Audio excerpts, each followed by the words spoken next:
Hello बच्चों, नमस्कार। स्वागत है आपका अपने परिवार अंकित एजुकेशन अड्डा में। आज हम बात करने वाले हैं RRB NTPC, RRB group D और आरपीएफ कांस्टेबल और एसआई के महत्वपूर्ण प्रश्नों के बारे में, जो आपके प्रीवियस ईयर कहीं ना कहीं आपके पूछे गए थे। उनका सॉल्यूशन बेस्ट अप्रोच के साथ आपको बताया जाएगा। इसमें ये आज जो हमारा सेट है, ये सेट नंबर 26वां है। ये इसमें क्षेत्रमिति से रिलेटेड ये आज हमारा दूसरा पार्ट है। इसमें भी हम ट्रायंगल से संबंधित जो एरिया होते हैं, मतलब त्रिभुज से संबंधित जो एरिया होते हैं, उनकी बात करने वाले हैं। ठीक है, तो ये क्षेत्र मिति का दूसरा पार्ट हो जाएगा। तो यहाँ पर देखेंगे सभी क्वेश्चनों को महत्वपूर्ण तरीके से, बहुत ही बेस्ट अप्रोच के साथ। त्रिभुज एबीसी का क्षेत्रफल 39 सेंटीमीटर स्क्वायर है। ठीक है, जैसे मान लेते हैं एक त्रिभुज ये है एबीसी। ठीक है, ए बी सी, इसका जो क्षेत्रफल है 39 सेंटीमीटर है। बीसी भुजा पर, ये जो बीसी भुजा है, इस पर दो बिंदु इस प्रकार हैं कि डी और ई, कहीं बीच में एक डी है और ई है, और इनसे क्या है, ट्रायंगल बनता है। ठीक है, यहाँ पर बी डी, यहाँ पर बी डी बराबर डी ई, यहाँ पर बी बराबर डी ई बराबर ई सी। तीनों भुजाएं ये क्या है, आपस में बराबर हैं। तो अब हमें क्या करना है, तीनों पहले, दूसरा और तीसरा, यानी कि तीन एरिया हो जाएंगे, और तीनों कुल एरिया का मतलब तीन त्रिभुज का 3 गुणा क्षेत्रफल, यानी कि तीनों त्रिभुज का क्षेत्रफल बराबर जो हो जाएगा वो 39 होगा। अगर हम इसे एक 3 से काटेंगे, 3 एकम 3, 3 से काट देंगे 13 एकम 13 3 39, तो एक त्रिभुज का क्षेत्रफल जो होगा, एक क्षेत्रफल अकेला कितना निकलेगा हमारा, 13।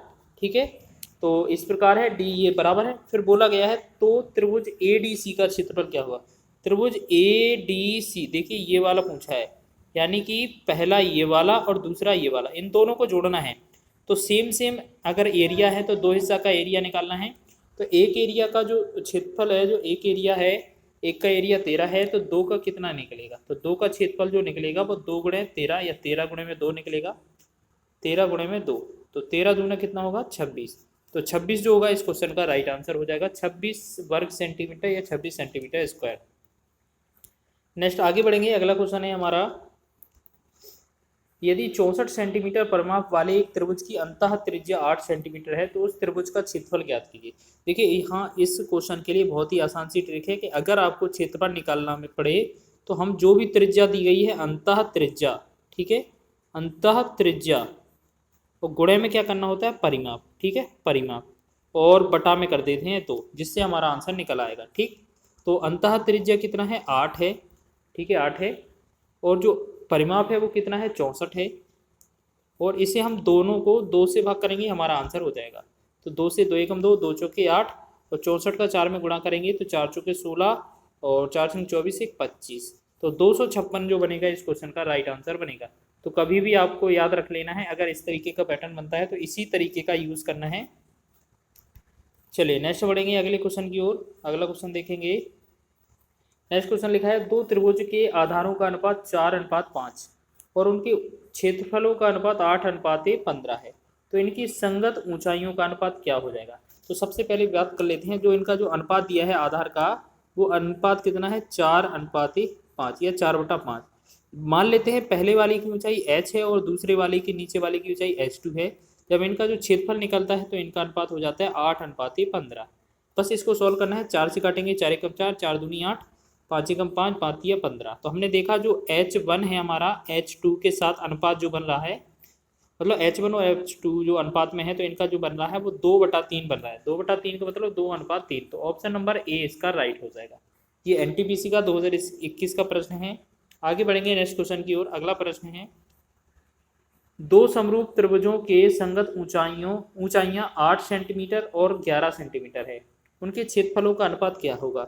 यानी कि इनका जो H1 है वो कितना है, 8 है, H2 है वो कितना है, 11 है। अगर आपसे क्षेत्रफल का अनुपात पूछा जाए, ठीक है, वो भी क्षेत्रफल का अनुपात पूछा जाए, तो आपको करना क्या है, देखिएगा बहुत ही आसान होता है। आपको करना क्या है, जो आपका H1 है उसका स्क्वायर कर देना, बटा में H2 है उसका भी स्क्वायर कर देना। तो 8 है, 8 का वर्ग, 11 है, 11 का वर्ग, तो 8 का वर्ग हो जाएगा 64, 11 का वर्ग हो जाएगा 121। तो हमने देखा 8 का वर्ग 64 और 11 का वर्ग 121, तो ऑप्शन नंबर ए इसका राइट हो जाएगा। चलिए इसी प्रकार बढ़ते हैं अगले प्रश्न की ओर। पांचवा प्रश्न देखेंगे। अगला लिखा है क्वेश्चन, दिया गया है कि त्रिभुज एबीसी और एडीई यदि ये समांतर हैं, मतलब ये तो समरूप हैं, यदि बीसी बराबर दिया है 12.5 सेंटीमीटर, ईएफ बराबर दिया है 10.5 सेंटीमीटर, तो एबीसी और डीईएफ के क्षेत्रफलों का अनुपात ज्ञात कीजिए। अगर ये दोनों समरूप हैं तो हम क्या करते हैं, जो त्रिभुज एबीसी है उसका जो क्षेत्रफल निकालना है, इसका क्षेत्रफल, ठीक है, और तो दूसरा है उसका क्षेत्रफल निकालेंगे त्रिभुज डीईएफ, इसका क्षेत्रफल निकालेंगे। तो जो हमारा बनेगा वो कितना बनेगा, जो पहले वाली भुजा है वो 12.5, इसका भी वर्ग कर देंगे, और बटा में जो दूसरा वैल्यू है 10 सेंटीमीटर उसका भी वर्ग कर देंगे, ठीक है। तो इसे हम सॉल्व करेंगे, हमारा आंसर हो जाएगा। तो 12.5 गुणे में 12.5 कितना हो जाएगा, 12.5 बटा में क्या हो जाएगा 10 गुणे में 10। अब हम क्या करेंगे, एक पॉइंट और दोनों के पॉइंट हटाएंगे तो नीचे क्या हो जाएगा 1/10 और 1/10 दोनों दो बार आ जाएगा।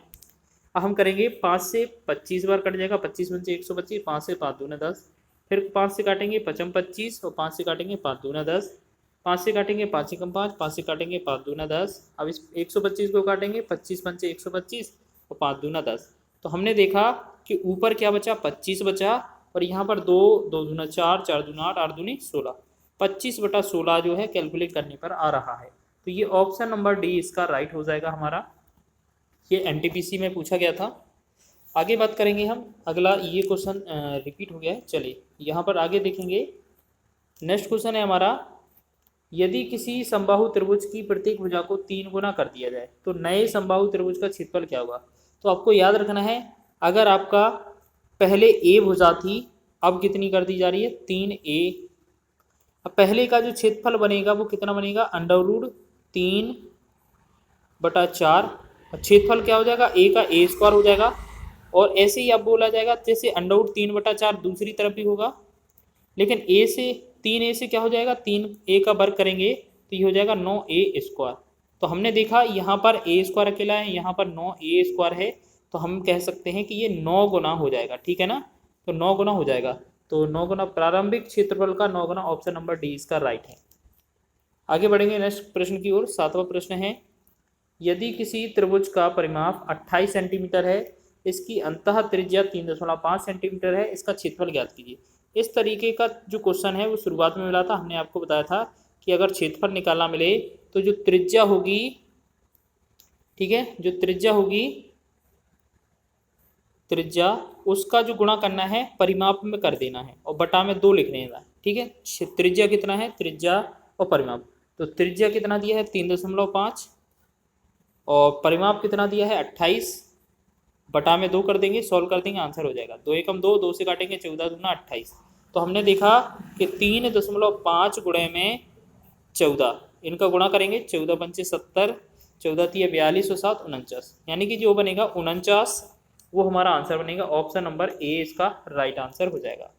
आगे बढ़ेंगे, 2 प्रश्न और रह जाते हैं, आगे बढ़ते हैं। 8वां प्रश्न है, 2 समरूप त्रिभुजों की त्रिभुजों में उनकी संगत भुजाओं का अनुपात 1/3 है, तो बड़े त्रिभुज का क्षेत्रफल 72 वर्ग सेंटीमीटर है, तो छोटे त्रिभुज का क्षेत्रफल कितना होगा, ठीक है ना।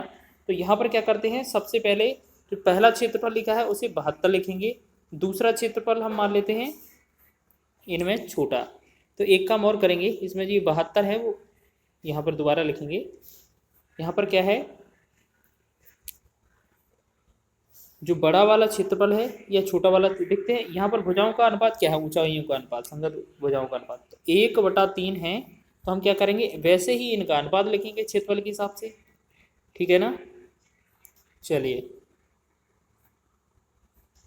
तो हम क्या करेंगे, अगर संगत भुजाओं का अनुपात दिया है 1/3, तो यहाँ पर जो पीट करेंगे दोबारा 1/3 दिया है, तो इनके जो क्षेत्रफलों का अनुपात होगा वो कितना होगा, 1 का वर्ग 1 हो जाएगा और 3 का वर्ग जो होगा वो 9 हो जाएगा। हमने देखा इनका क्षेत्रफलों का अनुपात 1/9, लेकिन आपसे बोला क्या गया है, बड़े त्रिभुज का क्षेत्रफल 72 है, तो हम लिखते हैं ये 72 जो है वो नीचे वाले का है, छोटे वाले का x मान लेते हैं।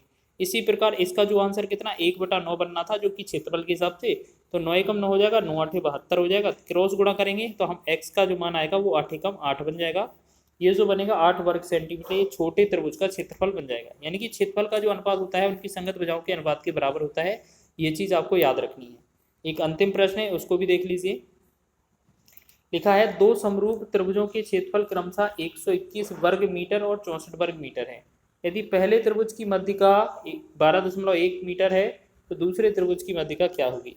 तो सबसे पहले क्या करते हैं, जो पहला क्षेत्रफल है 121 उसको लिखा जाता है बटा में पहला के बाद दूसरा क्षेत्रफल 64। ठीक है, फिर पहली जो मध्यिका है उसका मान लिखेंगे 12.1 बटा में दूसरी मध्यिका को हम x मान लेते हैं और ये अंडरवुड कर देते हैं। ठीक है ना, मध्यिकाओं पे अंदर अंडरवुड नहीं होगा, उल्टा जगह लिख दिया है। चलिए दोबारा से लिख देते हैं, पहला क्षेत्रफल बटा में दूसरा क्षेत्रफल। पहली मध्यिका कितना है 12.1 बटा में ये 12.1 हो जाएगा ना। देखिए यहाँ पर लिखेंगे ये 12.1 बटा में कितना है, ये x मान लेते हैं। तो हमें क्या करना है, जो क्षेत्रफल होता है उनका वर्गमूल करना पड़ता है। तो 121 का वर्गमूल कितना होगा 11, 64 का वर्गमूल कितना होगा 8। फिर हम क्या करेंगे 12.1 बटा में x। अब 11 से डिवाइड करेंगे, 11 एकम 11, 11 से करेंगे 11 एकम 11, 11 एकम 11, 1.1। तो क्रॉस गुणा करेंगे तो x बराबर क्या होगा 11 8 88, मतलब ये 8.88 जो बनेगा। इस क्वेश्चन का आंसर बनेगा सी ऑप्शन, इसका राइट हो जाएगा। तो इस प्रकार आपने टॉप 9 प्रश्न देखे हैं जो आपके ट्राइंगल से संबंधित थे, त्रिभुज के एरिया से संबंधित थे।